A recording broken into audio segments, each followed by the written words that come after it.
Taiho wiped sweat from his forehead as he stared at the strange container on his desk. The small metal box hummed softly, its surface glowing with a faint blue light. The note attached to it simply read, "A gift. Take care of it. Ambassador Yoongi." Taiho had been working at the Galactic Embassy for 3 years now. As a xenobiologist, his job was to study alien life forms. But he never expected to receive one as a pet. "What did I do to deserve this?" he muttered, poking the container cautiously. The door to his office slid open, and Jisoo walked in with a stack of papers. "You're still here?" she asked, setting the papers down. "It's almost midnight." Taiho pointed at the container. "Ambassador Yoongi left me a present." Jisoo moved closer, her eyes wide with curiosity. "What is it?" "I don't know. I'm afraid to open it." Jisoo laughed. "Don't be silly. The ambassador wouldn't give you anything dangerous." She reached for the container. "Wait," Taiho said, but it was too late. The top of the container slid open with a soft hiss. For a moment, nothing happened. Then, a small head poked out. The creature looked somewhat like a dog, but not quite. It had blue-gray fur, 6 legs, and 3 eyes that blinked independently of each other. Around its neck was a metallic collar that seemed to glow from within. "It's cute," Jisoo said, though she didn't sound convinced. The creature climbed out of the container and sat on the desk, staring at them both. Its 3 eyes blinked in a pattern that seemed almost like a code. "What am I supposed to do with it?" Taiho asked. Jisoo picked up the note. "Take care of it, apparently." She turned the note over. "There's more on the back. Document its behavior. Report weekly." Taiho sighed. "Great. Another assignment." The creature made a soft chirping sound and nudged Taiho's hand with its head. "I think it likes you," Jisoo said with a smile. Taiho reluctantly patted the creature's head. Its fur was surprisingly soft. "What will you name it?" Jisoo asked. Taiho thought for a moment. "Heta," he said finally.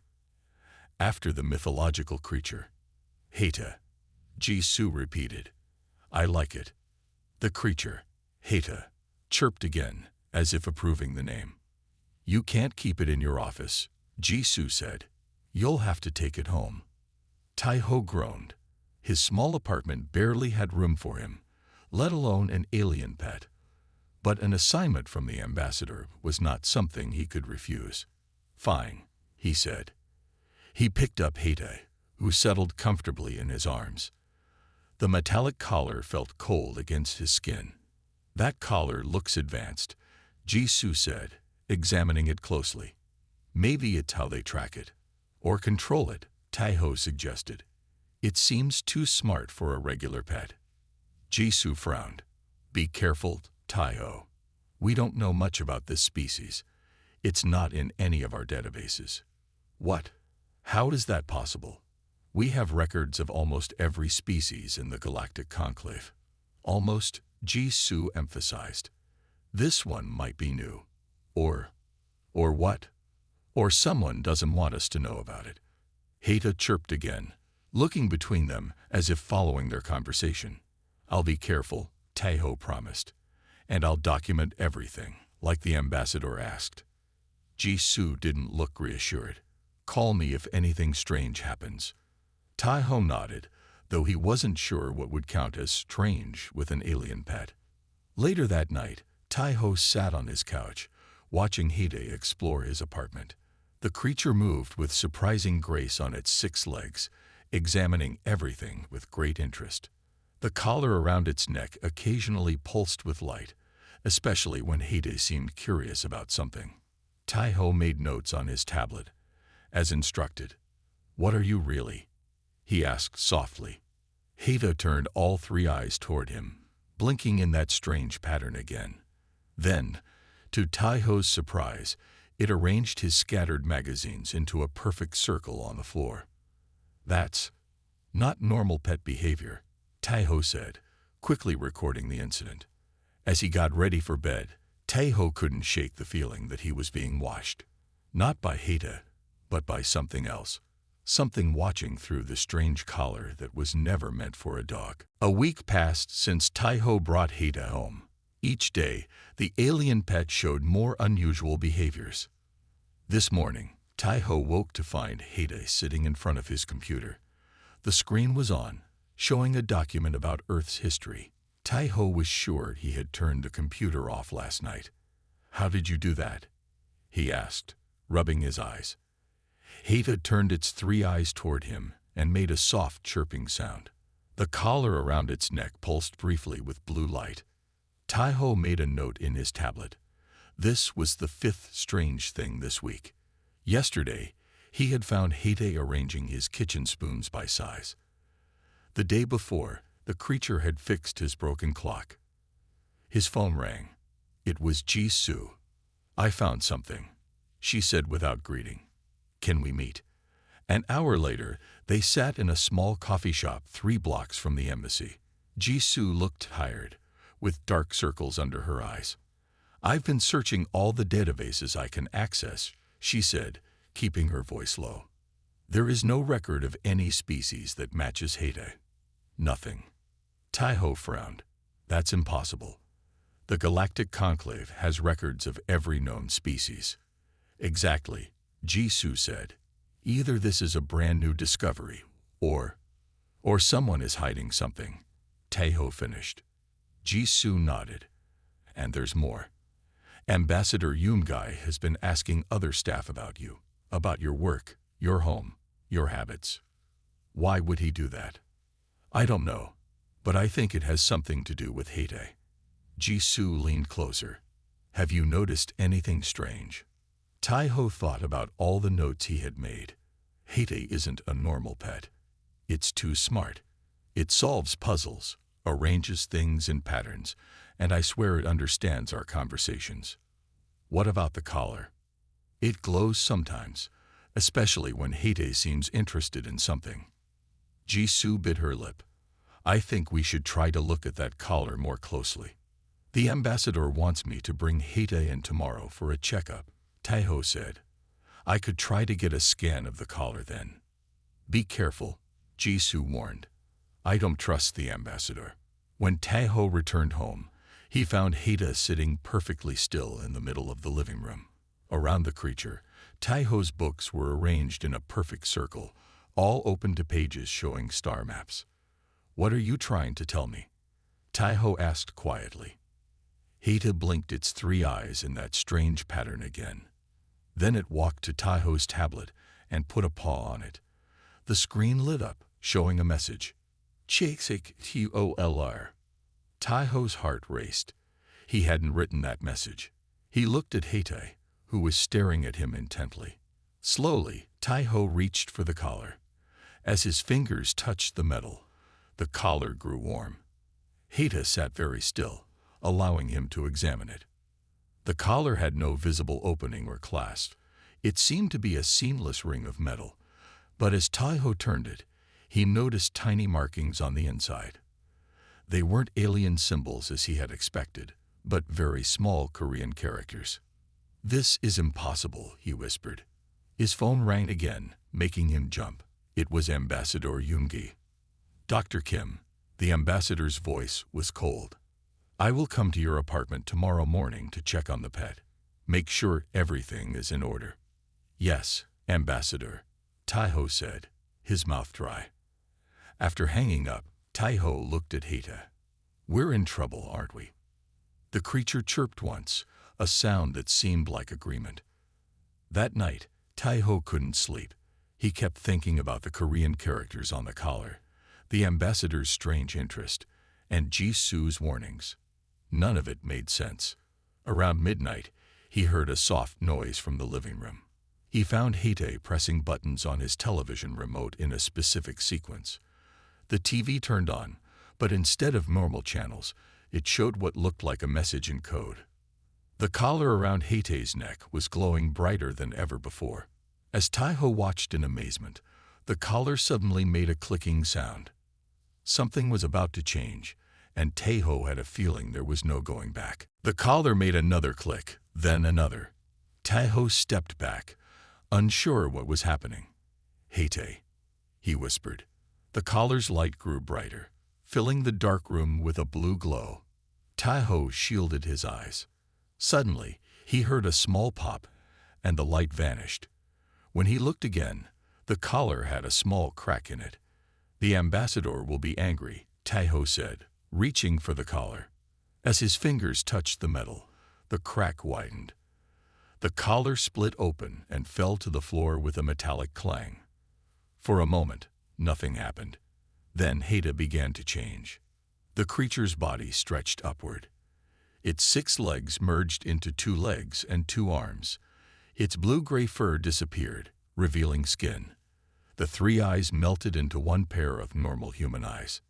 Tai-Ho fell backward onto the couch, too shocked to speak. Within seconds, where Hite had stood, there was now a man. He was tall with short black hair and wearing what looked like a uniform made of a material Tai-Ho had never seen before. "Thank you for removing the collar," the man said in perfect Korean.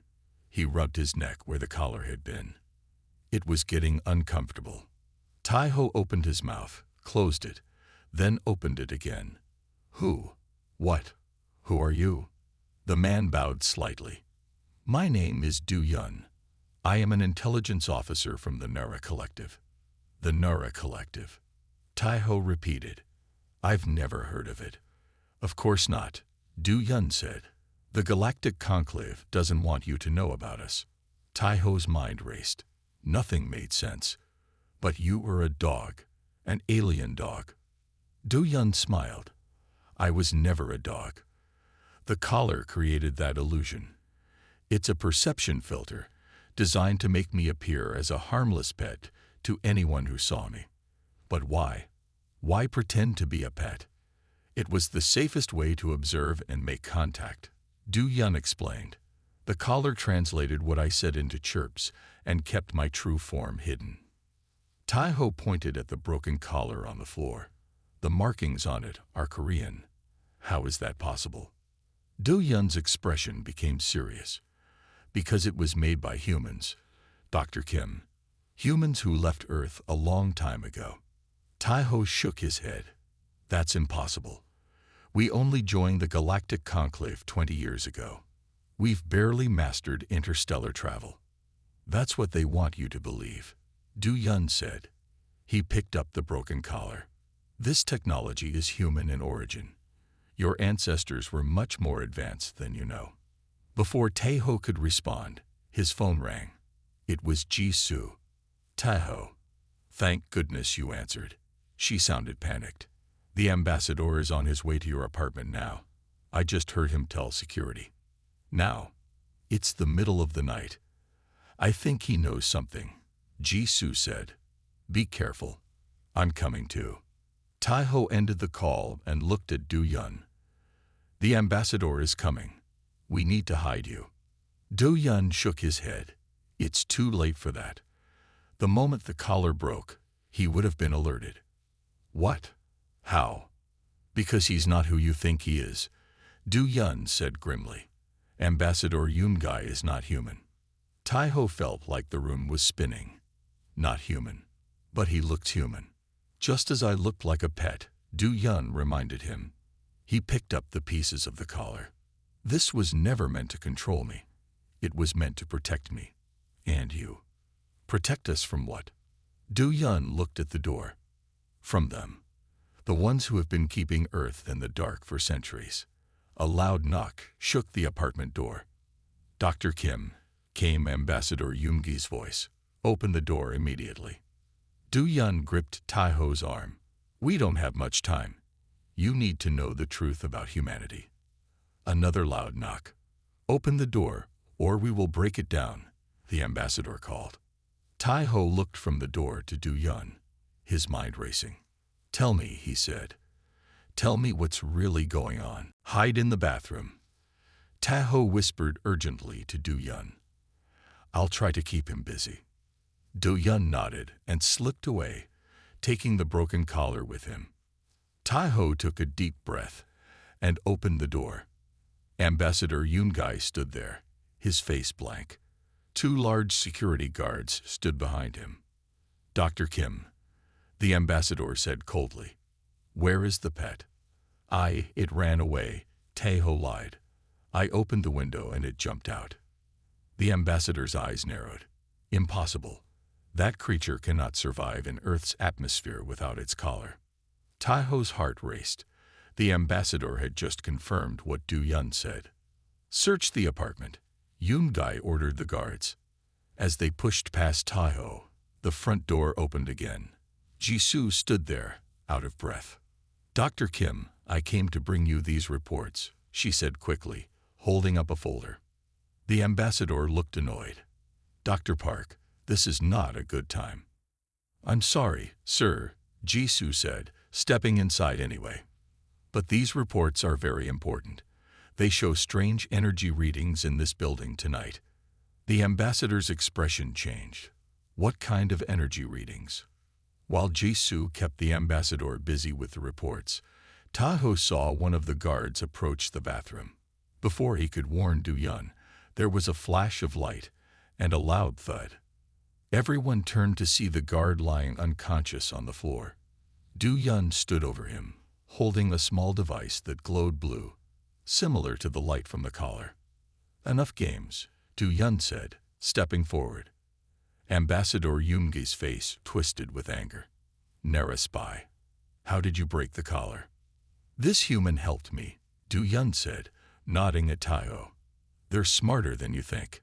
The second guard moved to attack, but Jisoo was faster. She grabbed a lamp and hit him on the head, knocking him out.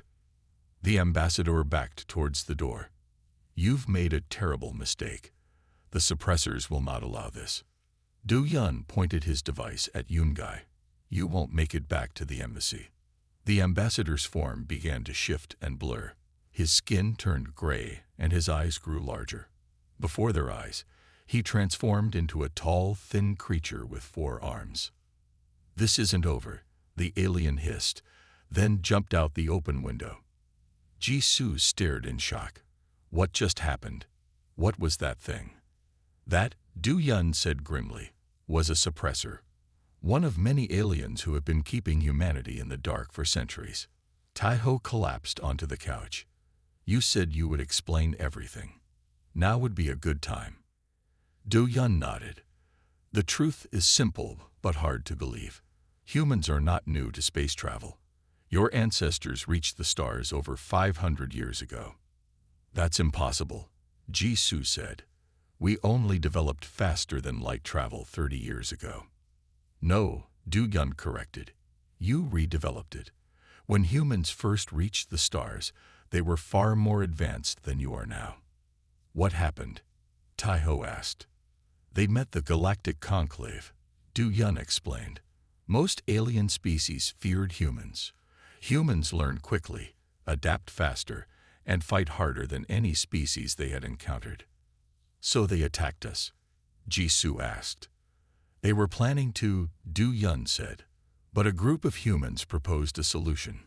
They would establish hidden colonies among the stars, while Earth was reset. Reset. Tae-ho repeated in horror. Earth's technology was destroyed, and its history rewritten, Do-yun said. The suppressors were left to watch Earth and make sure humans developed slowly, in ways that would not threaten the conclave. But that's horrible, Jisoo said. It was a compromise to prevent extinction, Do-yun said. The hidden human colonies, like my Nara Collective, have been watching and waiting. We've had agents like me monitoring Earth and the suppressors. Tae-ho picked up a piece of the broken collar from the floor. And this? What was this really for? The collar was never meant to control the dog, Do-yun said. Because there was no dog. The collar was to protect me while I assessed whether Earth humans were ready to learn the truth. And are we? Tae-ho asked. Do-yun looked at both of them. I believe you are. But now that the ambassador knows, we don't have much time. Time for what? Jisoo asked.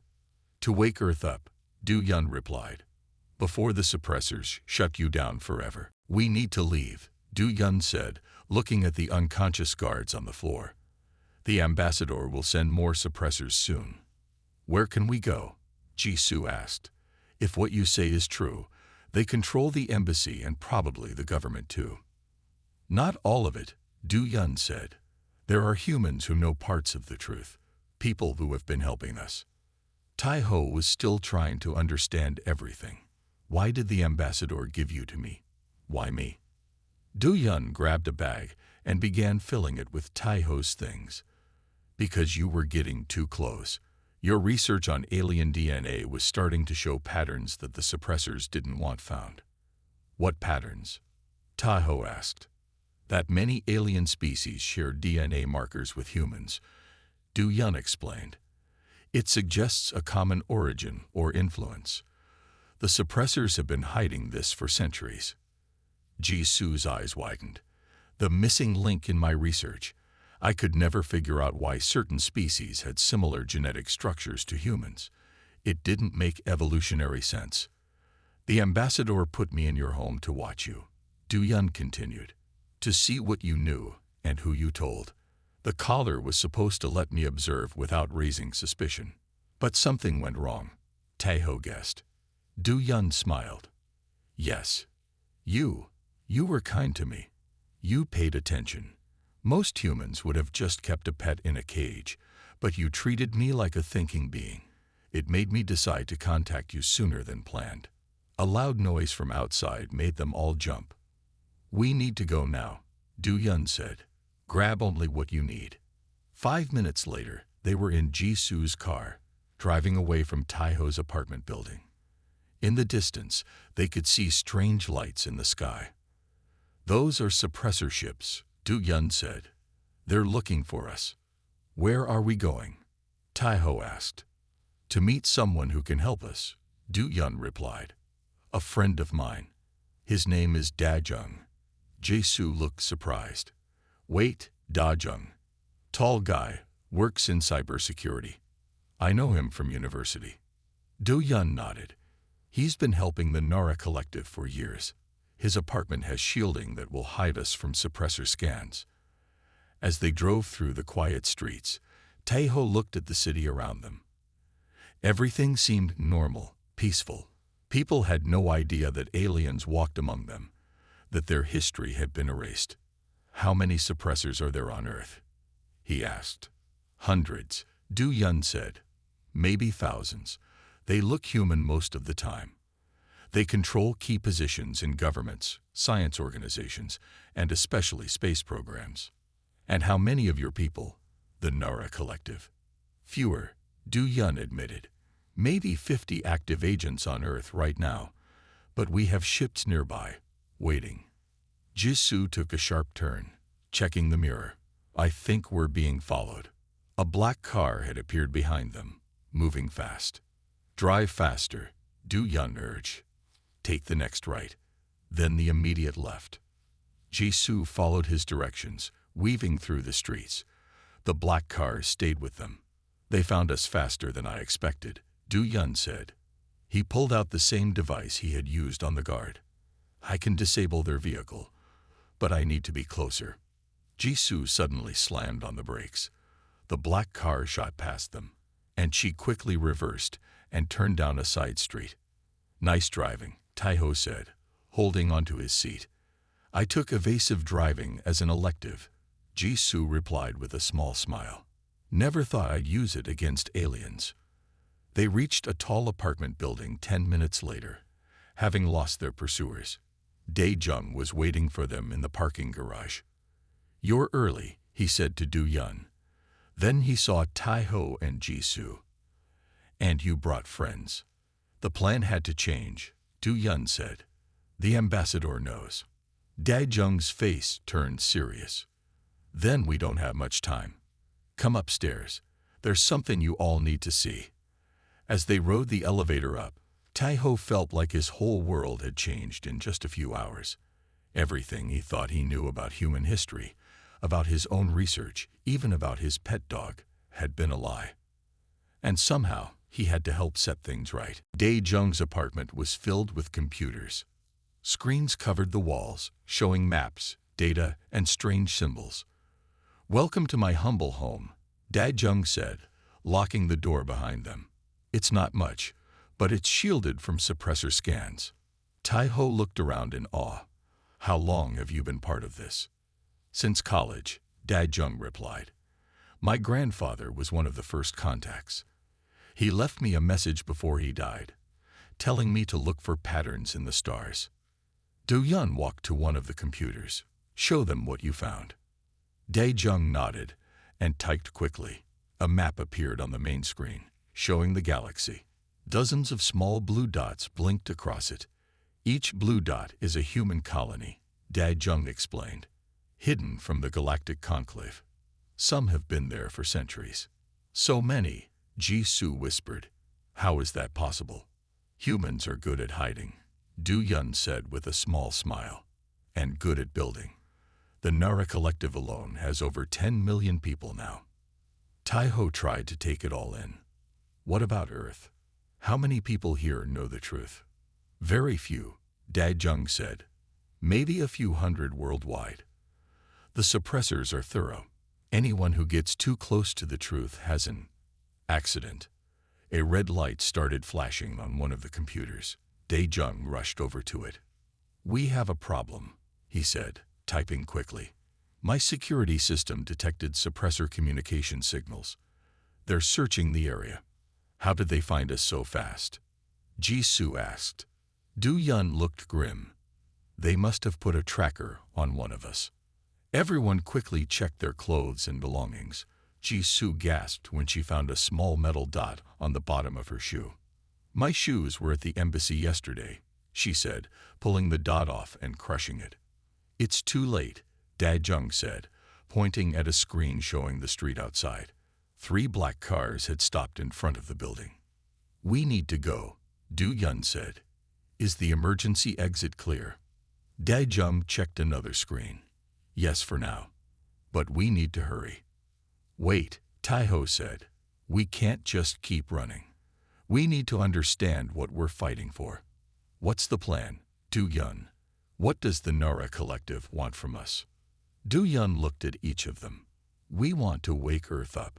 To restore what was taken from you.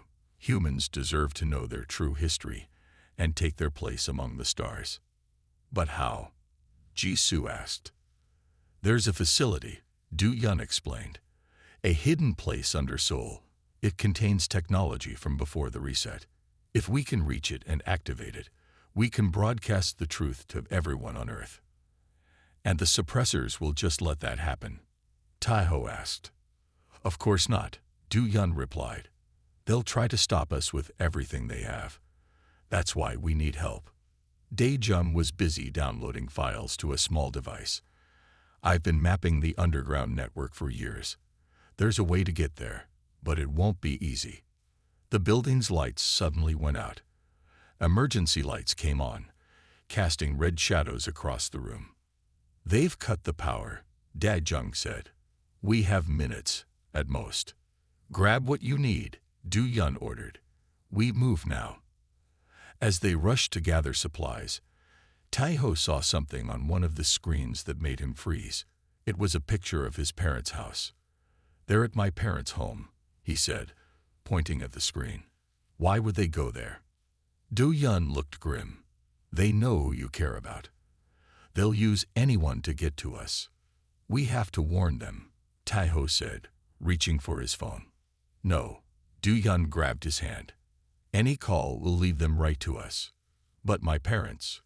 We'll be safer if the suppressors think they know nothing, Du Yun said firmly. Our best chance to help them is to reach the facility and expose the truth. Tai-ho reluctantly nodded, but his heart was heavy. A loud bang came from the front door. The suppressors had arrived. This way, Dad Jung said, opening a hidden panel in the wall. The hunt is on, and we're the prey. The hidden passage led them down through the building and out into an underground tunnel. It was dark and smelled of wet earth. Dad Jung led the way with a small light. These tunnels run under most of Seoul, he explained. They were built long before the reset. The suppressors don't know about all of them. They walked for what felt like hours, twisting and turning through narrow passages. Finally, They'd reached a large metal door. Dad Jung placed his hand on a hidden panel. The door slid open silently. "Welcome to the Resistance," he said. They stepped into a large open space filled with people working at computers and strange machines. The walls were lined with old Korean symbols and modern technology. It looked both ancient and futuristic at the same time. A tall woman with short gray hair approached them. She had a stern face but kind eyes. "You made it," she said to Do Yun. "We were worried." "It was close," Do Yun admitted. "The suppressors are getting better at tracking us." The woman looked at Taiho and Jisoo. "These are the scientists you told us about." Do Yun nodded. "Dr. Kim Taiho and Dr. Park Jisoo. They've learned the truth and chosen to help us." "I am Sung Min," the woman said. "I lead what's left of the resistance on Earth." Taiho looked around the room. "What is this place?" "This facility was built before the reset," Sung Min explained. "It was hidden so deeply that the suppressors missed it. For centuries, small groups of humans have found their way here, learning the truth and joining our cause." Jisoo pointed to the symbols on the walls. "These look like ancient Korean myths, but they're mixed with scientific formulas." Sung Min smiled, very observant. "They're not just myths. They're encoded memories of our true history and technology. Stories passed down through generations, hiding knowledge in plain sight." She led them to a large table with an old book open on it. "The story of Hete, the mythical creature that can detect truth and falsehood," Sung Min said, pointing to an illustration of a creature that looked much like how Hete had appeared to Taiho. "Actually a description of advanced truth detection technology." "That's why you used that form," Taiho said to Do Yun, who nodded. "Many of our myths are really memories," Sung Min continued. "The suppressors couldn't erase them all, so they made humans believe they were just stories." Jisoo suddenly gasped. "My grandmother used to tell me strange stories about the stars. I always thought they were just fairy tales." "What was your grandmother's name?" Sung Min asked sharply. "Park Minna," Jisoo replied. Sung Min's eyes widened. "Minna was one of us. She was a brilliant scientist who discovered too much. The suppressors made her disappear from public records, but she managed to escape. My grandmother was part of this," Jisoo whispered, shocked. "That explains your natural talent for xenobiology," Do Yun said. "And why the ambassador was watching you too." A young man ran up to them urgently. "We have a problem. Suppressor forces are gathering above us. They've found the main entrance." "How?" Sung Min demanded. "We don't know," the man replied, "but they're preparing to attack." Sung Min turned to them, her face serious. "We need to move our timeline up." "Do Yun, is the broadcast system ready?" "Almost," Do Yun said. "But we still need the activation codes from the central computer. It's heavily encrypted." Sung Min looked at Taiho and Jisoo. "This is where you two come in. Your combined knowledge of xenobiology might help us decode the final security measures." "Us?"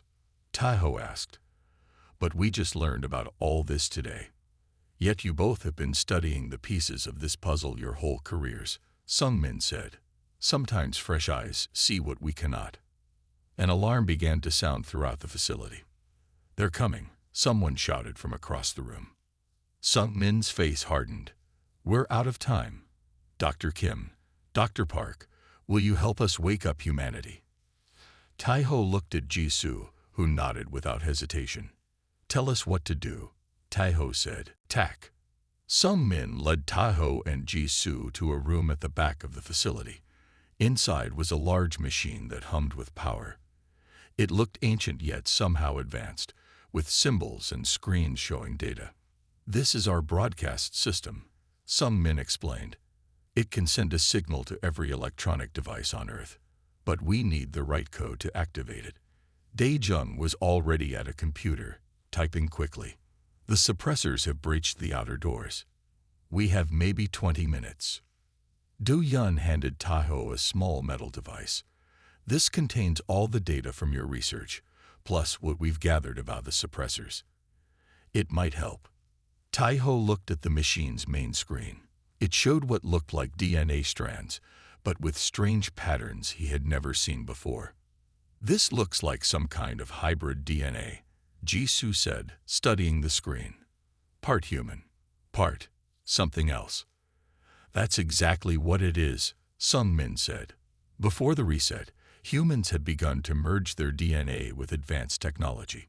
It made us too powerful, too adaptable. That's why the suppressors feared us. Taiho connected Du Yun's device to the computer. Files began to open automatically. Wait, Taiho said, pointing to one file. This looks like my research on DNA patterns across species, but there's more data here than I ever had. Because the suppressors were hiding most of it from you, Du Yun explained. Jisoo studied the combined data. If we compare these patterns, yes. Look here. She pointed to a sequence that appeared multiple times. This is the key, she said excitedly. It's a base sequence that appears in humans and in several alien species, including the suppressors themselves. They're related to us.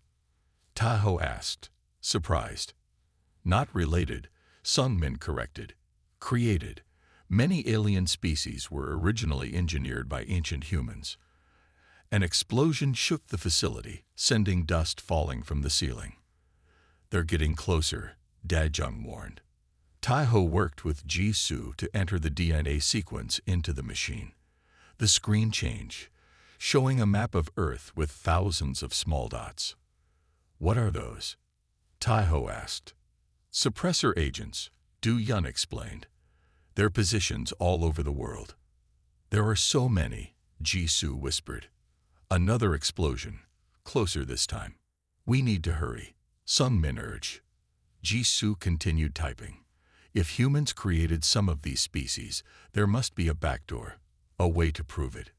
She opened an old file labeled with Korean characters. This looks like research from before the reset. The door to the room burst open. A group of resistance fighters rushed in, weapons ready. They've reached the main hall, one reported. We can't hold them much longer. Sungmin turned to Taiho and Jisoo.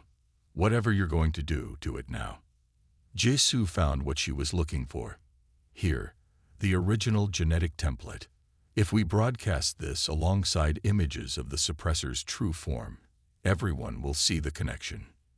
Taiho loaded the data, ready to broadcast. Suddenly, the far wall exploded. Through the smoke and debris stepped Ambassador Yoongai, now fully in his alien form. Behind him came several other suppressors. Stop, Yoongai commanded. You don't know what you're doing. We know exactly what we're doing, Taiho said, standing tall. We're telling the truth. If you broadcast that signal, Yoongai warned, you'll destroy the peace we've maintained for centuries. Peace. Du Yun laughed bitterly. You mean oppression, keeping humans in the dark, afraid and weak. Yoongai raised a strange device. This is your last warning. I have activated our planetary suppression field. If you broadcast your signal, it will interact with our field and cause untold damage. He's bluffing, Sungmin said. But Taiho noticed something on the screens. Energy readings were rising all over the planet. He's not bluffing, Taiho said. They'd really have a suppression field. Then what do we do? Jisoo asked. Taiho looked at the data, an idea forming. We don't fight the field. We use it. What do you mean? Du Yun asked. If we reverse our signal, Taiho explained, it could turn their suppression field into an awakening pulse. Is that possible? Sungmin asked. Taiho's fingers flew over the keyboard. Only one way to find out. Stop him! Yoongai shouted as Taiho worked on reversing the signal. Suppressors rushed forward, but Du Yun and the resistance fighters blocked their path. The room filled with the sounds of fighting. Jisoo joined Taiho at the computer. What can I do? I need the genetic sequence from your grandmother's research, Taiho said, not looking up from the screen. If she was part of the resistance, she might have left something we can use. Jisoo searched through the files while Taeho continued to reprogram the broadcast. "Found it," she exclaimed. "There's a hidden file with her name." The file contained a strange code, unlike anything Taeho had seen before. "What is this?" he wondered. Some men, fighting off a suppressor nearby, glanced at the screen. "That's the awakening code. We've been searching for it for years." Taeho quickly added the code to his program. The machine hummed louder, its lights growing brighter. Yoon-gai, seeing what was happening, pushed past the fighters. "You must not do this. Humans are not ready." "That's not for you to decide," Taeho said firmly. As Yoon-gai lunged forward, Do-yeon tackled him to the ground. They struggled, the alien's 4 arms giving him an advantage. "Now, Taeho," Do-yeon shouted. "Do it now." Taeho pressed the final key. The machine released a bright pulse of energy that spread outward through the facility. For a moment, everything was still. Then the ground began to shake. "What's happening?" Jisoo asked, holding onto the desk for balance. On the screens, they could see the suppressor field activating worldwide. But instead of suppressing, it was amplifying their signal. "It's working," Taeho said in amazement. "Their own technology is helping us." Yoon-gai screamed in frustration, his body shifting between human and alien form as the pulse affected him too. "You don't understand," the ambassador gasped. "The conclave will see this. They will come." "Good," Do-yeon said. "Let them come. Let them see what humans truly are." The pulse grew stronger. Around the world, people stopped what they were doing, their minds filled with memories they never knew they had. Knowledge of stars, of technology, of their true history. In the facility, screens showed news feeds from around the world. People were looking up at the sky with new understanding in their eyes. "It's done," some men said quietly. "The awakening has begun." Yoon-gai slumped to the floor, defeated. "You've doomed yourselves. The conclave will never accept this." "Look," Jisoo pointed to another screen showing Earth's orbit. Dozens of ships had appeared, seemingly out of nowhere. "The hidden colonies," Do-yeon explained with a smile. "They've been waiting for this day." Over the next few hours, reports came in from around the world. Suppressors were being captured, hidden technologies were being discovered, and in orbit, ships from the human colonies were making contact with Earth governments. 3 days later, Taeho stood with Jisoo and Do-yeon on the roof of the embassy building. They watched as ships from the Galactic Conclave arrived to meet with both Earth leaders and representatives from the hidden human colonies. "Will they accept us now?" Taeho asked Do-yeon. "They have no choice," Do-yeon replied. "Humanity is awake and united. The Conclave has seen that the suppressors lied to them as well. Many species never wanted to keep humans down. They were tricked too." Jisoo took Taeho's hand. "What happens now?" "We rebuild," Taeho said. "We learn our true history. We take our place among the stars."